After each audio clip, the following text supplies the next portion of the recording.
Yes welcome, this is Priyanka your commerce educator. तो types of company से इसके sections और टाइप्स ऑफ कंपनी पूछे जाते हैं।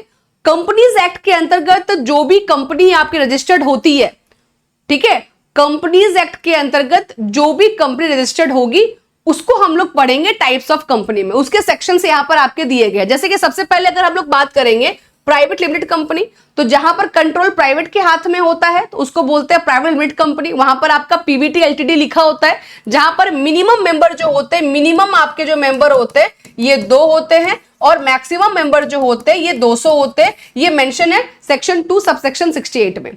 फिर एक होता है 1% कंपनी। 1% कंपनी यानी कि वो कंपनी जहां पे सिर्फ और सिर्फ एक मेंबर होते हैं, मिनिमम भी और मैक्सिमम भी। ये दिया गया है सेक्शन 2 सबसेक्शन 62 में। देखिएगा यहां पर ये वाला मेंशन है। फिर एक होता है पब्लिक कंपनी, जो कि अपना शेयर इजीली ट्रांसफर कर सकता है, प्रोस्पेक्टस इशू कर सकता है, अपना शेयर इशू कर सकता है। पब्लिक लिमिटेड कंपनी, इसके एंड में आपका एलटीडी लिखा होता है। यहां पर जो मिनिमम मेंबर होते हैं ये 7 होते हैं और मैक्सिमम का यहां पर कोई भी लिमिट नहीं होता है ना। मैक्सिमम का यहां पर कोई भी लिमिट नहीं होता है, सेक्शन 2 सबसेक्शन 71 में यहां पर मेंशन है।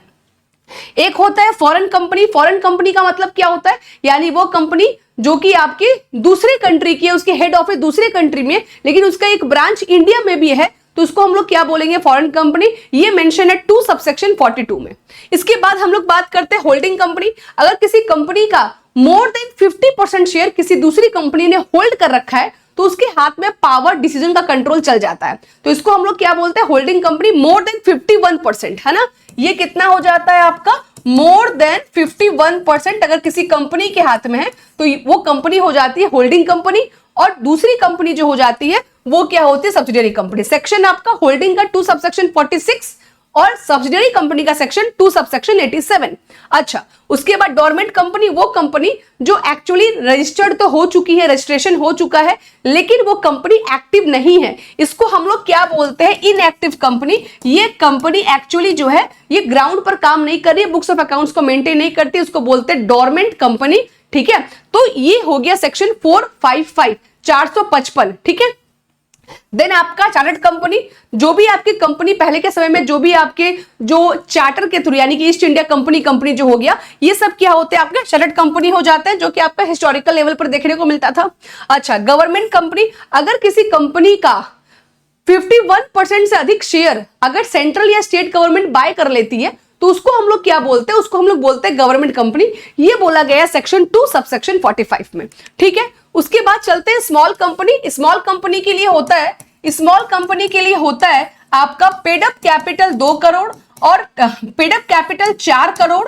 ठीक है, और टर्नओवर जो होता है वो 40 करोड़। किसी कंपनी का पेड अप कैपिटल 4 करोड़ से कम हो और टर्नओवर 40 करोड़ से कम हो तो उसको हम लोग क्या बोलते हैं, स्मॉल कंपनी बोलते हैं। स्मॉल कंपनी का कैटेगरी में रखा गया है 2 सबसेक्शन 85। एनपीओ का भी रजिस्ट्रेशन यानी कि नॉन प्रॉफिट ऑर्गेनाइजेशन, इसका भी रजिस्ट्रेशन कंपनी एक्ट के अंतर्गत ही किया जाता है और ये आती है सेक्शन 8 में, जिसका काम प्रॉफिट अर्न करना नहीं होता है बल्कि सोशल सर्विस करना होता है और ये प्रॉफिट और लॉस अकाउंट नहीं बनाती है, ये receipt and payment account, income expenditure account और बैलेंस शीट बनाती है। अच्छा, फिर होता है लिस्टेड कंपनी। जो कंपनी लिस्टेड है शेयर मार्केट में, बीएसई एनएसई में लिस्टेड है तो वो क्या हो गई, आपकी लिस्टेड कंपनी हो गई 2 सबसेक्शन 52। और जो कंपनी लिस्टेड नहीं है उसको हम लोग क्या बोलते हैं, अनलिस्टेड कंपनी, यानी कि वो शेयर मार्केट में लिस्टेड नहीं है। अच्छा, फिर आपका लायबिलिटी के बेस पर आपका 2 टाइप का कंपनी होता है, एक कंपनी लिमिटेड बाय शेयर, एक कंपनी लिमिटेड बाय गारंटी।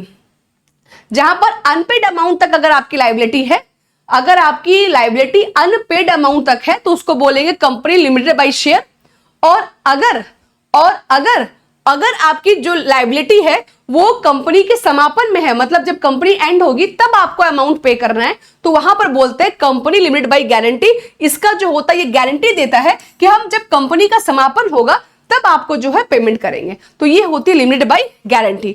और अनलिमिटेड लायबिलिटी कंपनी, जिसमें लायबिलिटी जो होती है अनलिमिटेड देखी जाती है।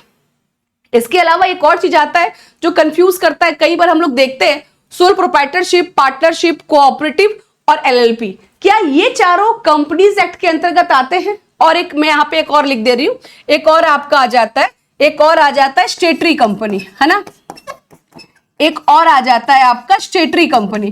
तो क्या ये सभी कंपनी क्या कंपनीज एक्ट के अंतर्गत आते हैं? तो मैं आपको बता दूं सोल प्रोप्राइटरशिप कंपनीज एक्ट में नहीं आता है, इसका रजिस्ट्रेशन कंपलसरी नहीं है, ये अलग है। पार्टनरशिप के लिए 1932 एक्ट बना हुआ है, तो ये उसके अंतर्गत रजिस्टर्ड होता है, ये कंपनीज एक्ट में नहीं आता है। कोऑपरेटिव सोसाइटी के लिए 1912 का एक्ट जो है ये अलग से बना हुआ है। अगर कोई कोऑपरेटिव सोसाइटी है तो वो 1912 एक्ट के तहत एस्टैब्लिश की जाएगी, रजिस्ट्रेशन इसका कंपलसरी होता है। फिर आपका एलएलपी का एक्ट आपका दिया गया है 2008, जहां पे लिमिटेड लायबिलिटी के बारे में बात करते हैं। तो अगर आपको एलएलपी स्टार्ट करना है तो उसका रूल रेगुलेशन 2008 एक्ट में आपका गिवन है, उसके अकॉर्डिंग स्टार्ट करेंगे।